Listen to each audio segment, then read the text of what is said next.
Ahí está.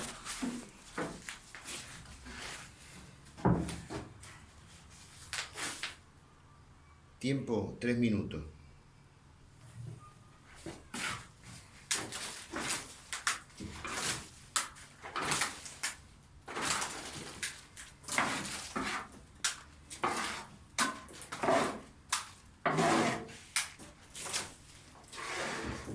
Repito, no tengas miedo en la primera batida que esté espeso porque tiene 12 minutos o 13 para ganar.